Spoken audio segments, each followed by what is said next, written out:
So hello மக்கள் எல்லாருக்கும் வணக்கம். தமிழ்நாட்டோட சிஎம் யார் சிஎம் யாருன்னு கேட்டுட்டு இருந்த மக்கள் எல்லாருக்குமே ஒரு அமைதியான நாளாக இது இருக்க போகுது. ஏன்னு பார்த்தீங்கன்னா அவங்களுடைய கேள்விகளுக்கெல்லாம் விடை தெரிஞ்சிருச்சு. ஸோ சீஃப் மினிஸ்டர் டிவிக்கு தலைவர் விஜய் அவர்கள் வந்துட்டு சீஃப் மினிஸ்டர் ஆகிட்டார். ஆனதுக்கு அப்புறமா ஃபஸ்ட்டு கட்டமாக என்னென்ன பண்ண போகிறேன் அப்படிங்கிறத விஷயத்தெல்லாம் சொல்லியிருக்காரு. ஸோ அது என்னென்னு வரிசையாக இந்த வீடியோவில் பார்க்கலாம். முதல்ல வந்துட்டு எப்படி ஸ்டார்ட் பண்ணுறேன்னு பார்த்தீங்கன்னா, எனக்கு எப்படி ஸ்டார்ட் பண்ணுறதுனே தெரியல அப்படி சொல்லி தான் ஸ்டார்ட் பண்ணுறாரு. ஸோ மைக் எடுத்துகிட்டு எனக்கு இப்போது என்ன சொல்கிறதுனே தெரியல அப்படின்னு சொல்லி தான் ஸ்டார்ட் பண்ணுறாரு. பண்ணதுக்கப்புறமா நெக்ஸ்ட் என்ன சொல்கிறாருன்னு பார்த்தீங்கன்னா, நானும் உங்களை மாதிரி ஒரு சாதாரண ஒரு ஆள் தான். எங்கள் அப்பா வந்துட்டு அசிஸ்டன்ட் டைரக்டர் தான் இருந்தார். ஸோ எனக்கு பெரிய வசதிகள் இல்லை. ஸ்டார்டிங்கில் எங்கள் அப்பா அந்த நிலைமையிலேருந்து தான் நானும் வந்திருக்கேன். அசிஸ்டன்ட் டைரக்டர் தான் எங்கள் அப்பா. அந்த நிலைமையிலேருந்து தான் நானும் படிப்படியாக இந்த மாதிரி வந்திருக்கேன். ஸோ உங்களை மாதிரி கஷ்டங்களும் நஷ்டங்களும் சோகங்களும் துக்கங்களும் எனக்கும் நல்லாவே புரியும் அப்படிங்கிறது சொல்லி தான் அடுத்து சொல்கிறாரு. அதுக்கப்புறம் என்ன சொல்லியிருக்கான்னு பார்த்தீங்கன்னா, சினிமாவில் பீப்புள் எனக்கு எப்படி சினிமாவில் நான் வரும்போது ஒரு நல்ல ஒரு ஆக்டர் ஆகணும் அப்படிங்கிற ஒரு எய்ம் இருக்கும்போது எனக்கு எப்படி சப்போர்ட் கொடுத்தீங்களோ அதே அளவு சப்போர்ட் எனக்கு அதை விட அதிகமான சப்போர்ட் வந்துட்டு நீங்கள் எலெக்ஷனில் நான் நிற்கும்போது எனக்கு கொடுத்தீங்க. எல்லாருமே சொன்னாங்க, அவரே சொல்கிறார், எல்லாருமே என்கிட்ட என்ன சொன்னாங்கன்னா, விஜய் நீ வா பேர் சொல்கிறேன்னு சொல்லாதீங்க, அவர் சொன்னதை நான் சொல்கிறேன். விஜய் நீ வா அதுக்கப்புறமா வந்துட்டு அண்ணா நீ வாண்ணா நான் பார்த்துக்கிறோம். அதுக்கப்புறம் அந்த மாதிரி நண்பா நீ வா நண்பா, அந்த மாதிரி நிறைய பேர் சொல்லி நல்லா சப்போர்ட் பண்ணியிருக்காங்க அப்படின்னு சொல்லியிருக்காரு. அதுக்கப்புறமா பார்த்தீங்கன்னா, இந்த கடந்த கொஞ்சம் காலகட்டம்னு சொல்லல, பட் செவரல் டைம்ஸ் ஒரு பல வருஷங்களாக வந்துட்டு கஷ்டம் நஷ்டம் துன்பம் அவமானங்கள் எல்லாத்தையும் நான் ஃபேஸ் பண்ணிகிட்டு இருந்தேன். ஆனால் அந்த ஃபேஸ் பண்ணுறத என்னுடைய கஷ்டம்னு சொல்லிட்டு பொதுமக்கள் நீங்கள் விடாமல் அது நீங்களும் அந்த கஷ்டத்தில் பங்கெடுத்து அதெல்லாம் தாண்டி என் கூட எனக்காக நின்ன எல்லாருக்குமே ரொம்ப ரொம்ப நன்றி அப்படின்னு சொல்லியிருக்காரு. அதுக்கப்புறம் என்ன சொல்லியிருக்காருன்னு பார்த்தீங்கன்னா, நான் வந்துட்டு உங்களுக்கு செஞ்சு கொடுத்த ப்ராமிஸ் எல்லாத்தையுமே நான் முடிஞ்சளவுக்கு நிறைவேற்றுவேன் அப்படின்னு சொல்லியிருக்காரு. அது சொன்னதுக்கப்புறமா என்ன சொன்ன விஷயத்த மட்டும்தான் நான் நிறைவேற்றுவேன், நான் சொல்லாத விஷயத்தில் நிறைவேற்ற மாட்டேனா அப்படின்னு நீங்கள் என்னை பற்றி கேட்டிங்கன்னா, நான் சொன்னதையும் செய்வேன். கிட்டத்தட்ட 8 கோடி பேர் என் பின்னாடி இருக்கும்போது எதை வேணாலும் 8 கோடி பேர் என் கூட நிற்கும்போது எதை வேணாலும் நான் செஞ்சிடலாம், எப்பேற்பட்ட பிரச்சனை வந்தாலும் அதை ஒரு கை பார்த்துடலாம் அப்படிங்கிற ஒரு டோனில் தான் பேசியிருக்காரு அவர். அதுக்கப்புறம் வந்துட்டு பொதுமக்கள் எல்லாருக்கும் என்ன சொல்கிறேன்னா, ஃபஸ்ட்டு நீங்கள் தமிழ்நாட்டோட கவர்மெண்டோட என்ன தான் கவர்மெண்ட் நடக்குது, கவர்மெண்ட்டில் என்னென்ன ப்ளஸ் இருக்குது என்ன மைனஸ் இருக்குதுன்னு நம்ம ஃபஸ்ட்டு அண்டர்ஸ்டாண்ட் பண்ணிக்கணும். அதுக்கப்புறம் தான் நம்ம கவர்மெண்ட் ஃபார்ம் பண்ணும்போது ஒரு கிளியரான ஒரு வியூ கிடைக்கும் அப்படின்னு சொல்லியிருக்காரு. ஃபஸ்ட்டு என்னென்ன சொல்லியிருக்காருன்னா அதுக்குள்ளே என்னென்ன சொல்லியிருக்காருன்னு பார்க்கணும்.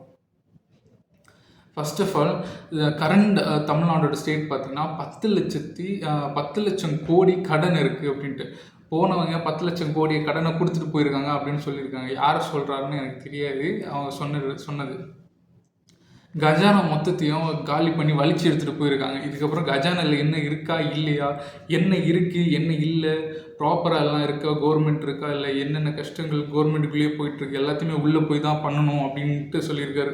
அதை போய் பார்த்துட்டு என்ன சொல்கிறேன்னா, என்ன ஏதோ பொறி வச்சு பேசுகிறேன்னு நினைக்கிறீங்களா, அப்படியெல்லாம் கிடையாதுங்க, என்ன இருக்குது இல்லைன்னு போய் பார்த்தா தான் தெரியும், அதுதான் நான் சொல்ல வரேன் அப்படின்னு சொன்னார். அதுக்கப்புறமா என்னென்னா, அந்த விஷயத்தெல்லாம் நான் ஃபஸ்ட்டு அண்டர்ஸ்டாண்ட் பண்ணிவிட்டு கவர்மெண்ட்டுக்குள்ளே என்னென்ன இருக்குன்னு எல்லாம் அண்டர்ஸ்டாண்ட் பண்ணிட்டு நான் மட்டுமே அதை ஃபர்தராக கொண்டு போகாமல் டிரான்ஸ்பரண்டாக பொதுமக்களுக்கும் தெரியணும்னு ஆசைப்படுறேன். நான் மட்டும் உள்ளே என்ன இருக்குது எனக்கு மட்டும் தெரிஞ்சால் போதும்னு நான் இல்லாமல் ஒரு வெள்ளை அறிக்கையாக கவர்மெண்ட்டில் இது வரைக்கும் இதுதான் நடந்திருக்கு, இதுக்கப்புறம் இதுதான் நடக்க போகும் எல்லாத்தையுமே நான் ஒரு வெள்ளை அறிக்கையாக இதோட கரண்ட் கவர்மெண்ட்டோட ஸ்டேட்டஸ் என்னங்கிறத ஒரு வெள்ளை அறிக்கையாக பொதுமக்கள் எல்லாருக்குமே நான் தெரிவிக்கணும். அதுதான் என்னுடைய ஒரு ஐடியாலஜியாக இருக்குது அப்படின்னு சொல்லி ஸ்டார்ட் பண்ணியிருக்கேன். ஸோ டிரான்ஸ்பரண்ட் அந்த கவர்மெண்ட்டில் டிரான்ஸ்பரன்சி கொஞ்சம் அதிகமாக இருக்கும் அப்படின்ட்டு எதிர்பார்க்கலாம் நம்ம எல்லாரும். அது அவரே சொல்லியிருக்காரு.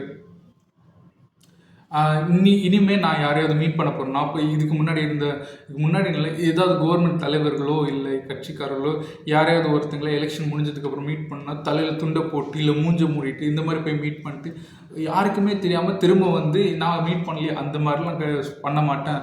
ஏதாவது ஒன்று உண்டுன்னா நான் பொதுமக்களுக்கு தெரியுற மாதிரி தான் நான் மீட் பண்ணுவேன். எது இருந்தாலும் நான் யாரை மீட் பண்ணுறதா இருந்தாலும் ஓப்பனாக தான் இருக்கும். அதை விட்டுட்டு பொதுமக்களுக்கு தெரியாமலோ இல்லை மறைமுகமாகவோ மூஞ்ச மூடிட்டோ யாரையும் சந்திக்கிறதும் இல்லை. அதுக்கான ஒரு வாய்ப்பே இல்லை அப்படிங்கிற மாதிரி ஆணித்தனமாக சொல்லியிருக்காரு அவர்.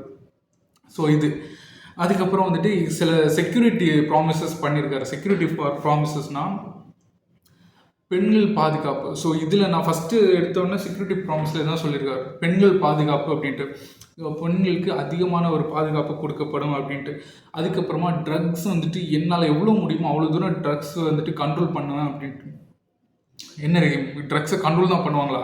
அழிக்க மாட்டாங்கன்னா பி ப்ராக்டிக்கல் கேஸ். ட்ரக்ஸை அழிக்கிறது அது கொஞ்சம் ரொம்ப ரொம்ப ரொம்ப கஷ்டம் அது, சரியா? ஸோ ட்ரக்கை அழிக்க முடியாது, கண்ட்ரோல் பண்ணலாம், இட்ஸ் பாசிபிள். ஓகேவா? ஸோ ட்ரக்கு எவ்வளோ முடியுமோ அதை எவ்வளோ முடியுமோ நான் கண்ட்ரோல் பண்ணுவேன். அதுக்கப்புறமா இதில் மாட்டிகிட்டு இருக்க நம்மளுடைய பசங்களை எல்லாத்தையுமே நான் வெளியே கொண்டு வருவேன் அப்படிங்கிற ஒரு ப்ராமிஸும் பண்ணியிருக்காரு. ஸோ பசங்க யாருமே ட்ரக் அடிக்டாக இருந்தீங்கன்னா அவங்களையும் நான் இதுலேருந்து வெளியில் கொண்டு வருவேன் அப்படிங்கிற மாதிரி சொல்லியிருக்காரு. ஸோ பெண்கள் பாதுகாப்பு மட்டும்தானா, நமக்கெல்லாம் பாதுகாப்பு இல்லையா பசங்களுக்கு அப்படின்னு கேட்டிங்கன்னா சோஷியல் செக்யூரிட்டியும் ப்ராமிஸ் பண்ணியிருக்காரு. இங்கே எல்லாம் மொத்தமாக லா அண்ட் ஆர்டர் எல்லாத்தையுமே நான் ஒரு ப்ராப்பரான ஒரு நிலையில் ஃபாலோ பண்ணுவேன், கொண்டு போவேன் அப்படின்னு சொல்லியிருக்காரு அவர். ஒரு முக்கியமான விஷயம் சொல்லியிருக்காரு. என்னென்னா, இத்தனை வருஷமாக என்னை கஷ்டப்படுத்தின இல்லை எனக்கு வேதனை கொடுத்த யாராக இருந்தாலும் அவங்களுக்காகவும் தான் நான் நிற்க போகிறேன் அப்படின்ட்டு. ஸோ 8 கோடி பேர் இருக்காங்கன்னா இல்லை ஒவ்வொருத்தருக்கும் எல்லாருக்கும் இப்போ வந்துட்டு வேறு கட்சிகள் சீட்டு வாங்கியிருப்பாங்க. ஸோ இது வேணாம் அதுன்னு ஓட்டு போட்டிருப்பாங்க. ஆனால் நான் அந்த மாதிரி மக்கள் எல்லாம் தனிச்சு விட மாட்டேன்.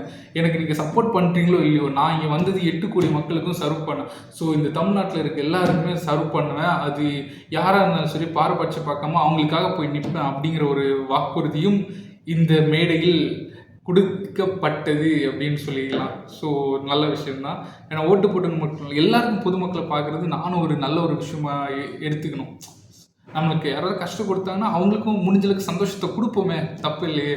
அந்த ஐடியாலஜி எனக்கு ரொம்ப பிடிக்கும். அதனால அது பார்த்த உடனே எனக்கு ரொம்ப ஹாப்பி ஆகிட்டு. ஓகேவா? ஸோ அதுக்கப்புறம் ஃபஸ்ட்டாக பேசிக் திங்ஸ் நான் ஃபஸ்ட்டு சில பேசிக்கான திங்ஸ் எல்லாம் பார்க்க போகிறேன் அப்படின்னு சொன்னார்.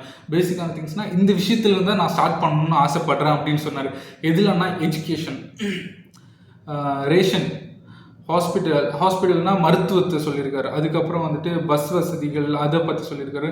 எல்லாருக்குமே நல்ல குடிநீர் கிடைக்கணும் அதை பற்றி சொல்லியிருக்காரு. ஸோ இதெல்லாம் தான் நான் ஃபஸ்ட்டு பார்த்து பண்ண போகிற விஷயங்கள் அப்படின்ட்டு சொல்லியிருக்காரு. இதில் தான் நான் ஸ்டார்ட் பண்ண நல்லாயிருக்கும் அப்படின்னு நான் நினைக்கிறேன் அப்படின்னு சொல்லிட்டு அவர் சொல்லியிருக்காரு. அதுக்கப்புறம் ஸோ எல்லாருக்குமே இருந்த ஒரு கேள்வி, எலெக்ஷன் வந்துச்சு, கஷ்டப்பட்டார், நம்ம ஓட்டு போட்டோம், ஜெயிச்சிட்டாரு, அதுக்கப்புறம் நம்ம கை விட்டுருவாங்களா, இல்லை அவங்க கட்சியில் இருக்க எம்எல்ஏஸ் யாராவது தப்பு பண்ணால் சும்மா இருப்பாங்களா அப்படின்னு சொன்னதுக்கு ஸ்ட்ரிக்டாக ஒரு விஷயம் சொல்லியிருக்காரு. என்னென்னு பார்த்தீங்கன்னா, இதுக்கப்புறம் இன்னையிலேருந்து சரி இதுக்கப்புறமும் சரி மக்கள் காசு வந்து ₹1 கூட நான் தொட மாட்டேன். என் கட்சியில் இருக்கவங்களோ இல்லை நான் தப்பு பண்ண மாட்டேன், என்னை சுற்றி இருக்கவங்களையும் தப்பு பண்ண விட மாட்டேன் அப்படின்னு சொல்லியிருக்காரு. அதுக்கப்புறம் என்னென்னா, என் பார்ட்டி மக்களாக இருந்தாலும் சரி, என் க்ளோஸ் ஃப்ரெண்ட்ஸாக இல்லை எனக்கு எவ்வளோ நெருக்கமானவங்களாக இருந்தாலும் சரி, தப்பு பண்ணால் அவங்கள தண்டனை வாங்கி கொடுப்பேன், தப்பு பண்ண விடவும் மாட்டேன் அப்படின்னு சொல்லியிருக்காரு. அதுக்கப்புறம் வந்துட்டு இதுக்கு மேலே நம்ம ஜெயிச்சிட்டோமே, பார்ட்டி கிடச்சிருச்சு, இனிமேல் நம்ம தான் ஆள போகிறோம் அப்படின்னு சொல்லிட்டு யாராவது தப்பு பண்ணலான்னு நினச்சி ஐடியா இருந்துச்சுன்னா அதை இன்னையோட குழி தோண்டியும் புதைச்சிருங்க அப்படின்னு சொல்லிட்டாரு. ஸோ எல்லாருக்குமே ஒரு பார்ட்டியில் இருக்க எல்லாருக்குமே ஒரு மாதிரி தான், வார்னிங். நீங்கள் பண்ணிட்டீங்க, நல்லது பண்ணால் கூட இருப்பேன், கெட்டது பண்ணால் நான் எதிரே இருப்பேன் அப்படின்னு சொல்லிட்டு சிம்பிளானா அந்த ஒரு விஷயம், அந்த டாப்பிக்கே அவர் சொல்லிட்டாரு. என்னென்ன சொல்லணுமோ அதை எல்லாத்தையும் சொல்லிட்டாரு. ஸோ இனிமேல் அதுக்கப்புறம் வந்துட்டு எல்லோரும் விர்ச்சுவல் வாரியர்ஸுக்கு தேங்க்ஸ் எல்லோரும் தெரியும். சிஎம் அவர்கள் விர்ச்சுவல் வாரியர்ஸுக்கு தேங்க்ஸ் சொல்லுவார், அது பிரச்சனை இல்லை. ஆனால் இந்த குட்டியாக இருப்பாங்கல்ல, குட்டி நண்பா நண்பீஸ், அவங்களுக்கெல்லாம் நான் ஸ்பெசிஃபிக்காக தேங்க்ஸ் சொல்கிறேன்னு சொல்லிட்டு எனக்காக சப்போர்ட் பண்ண குட்டி நண்பா நண்பீஸ் எல்லாருக்குமே நன்றி அப்படின்னு சொல்லிட்டு அவங்களுக்கும் ஒரு நன்றி தெரிவிச்சிருக்காரு. ஸோ அவங்கள மறக்காமல் அதுலேயும் ஒரு நன்றி அங்கே. அதுக்கப்புறம் வந்துட்டு இனிமேல் நீங்கள் என்ன சாதியோ இல்லை மதமோ எந்த இதுவுமே எனக்கு பூச தேவையில்லை. ஏன்னா இந்த விஜய் நான் வந்துட்டு ஒரு ஹிந்துவாவோ இல்லை கிறிஸ்டினாவோ முஸ்லீமாவோ தனிப்பட்டதாக யாருக்குமே நிற்காமல் எல்லாருக்குமான ஒரு முகமாக தான் என்னை பார்ப்பீங்க அப்படின்னு சொல்லிட்டு அதுலேயும் ஒரு வாக்குறுதி கொடுத்துருக்காரு. எல்லாருக்குமான முகமாக தான் என்னை பார்ப்பீங்க. ஸோ காஸ்ட் இந்த மாதிரி விஷயங்கள், ஜாதி மதம் இதெல்லாம் மோஸ்ட்லி கம்மியாகுன்ற மாதிரி இதில் சொல்லியிருக்காரு. எல்லாருக்கும் வேணால் ஒரு உறுதுணையாக நிற்பேன், என் பாரபட்சம் பார்க்க மாட்டேன் அப்படின்ட்டு. நெக்ஸ்ட்டு பார்த்தீங்கன்னா, நம்ம கவர்மெண்ட் இந்த டைமில் ஸ்டார்ட் ஆகும்னு சொல்லிட்டு வாட்ச் எப்படி காட்டு, நம்ம கவர்மெண்ட் இந்த டைம் ஸ்டார்ட் ஆக போகுது, ஸ்டார்ட் ஆயிடுச்சு அப்படின்னு சொல்லிட்டு ஸ்டார்ட் பண்ணிட்டாரு. அதுக்கப்புறம் வந்துட்டு நன்றி மட்டும் கட்சிகள், கூட்டணி கட்சிகள், அதாவது விசிக தலைவர் அவர்களுக்கும் என்னுடைய அண்ணா அப்படின்னு சொல்லிட்டு என்னோட அண்ணா நன்றி ஜாயின் பண்ணதுக்கு அப்படின்னு சொல்லிட்டு ஃபஸ்ட்டு வந்துட்டு யாருன்னா காங்கிரஸுக்கு தான் சொல்லியிருக்காரு நன்றி. காங்கிரஸ் தலைவருக்கும் சொல்லியிருக்காரு. அதுக்கப்புறம் அதில் இருக்கிற எம்எல்ஏஸ்க்கு சொல்லியிருக்காங்க. அதுக்கப்புறம் விசிக்கு அது சொல்லியிருக்காங்க. அதில் இருக்க எம்எல்ஏ சொல்லியிருக்காங்க. அதுக்கப்புறம் இந்தியன் யூனியன் முஸ்லீம் லீக் அவங்க அந்த கட்சிக்கு நன்றி சொல்லியிருக்காங்க. சிபிஐ, சிபிஎம், கம்யூனிஸ்ட் பார்ட்டியிலேருந்து ஜாயின் பண்ணவங்களுக்கு நன்றி சொல்லியிருக்காங்க. ஸோ இந்த மாதிரி நன்றிகளும் அருமையான ஸ்பீச்சையும் கொடுத்து முடிச்சிட்டாங்க. ஸோ பதவி ஏற்றிட்டாரு.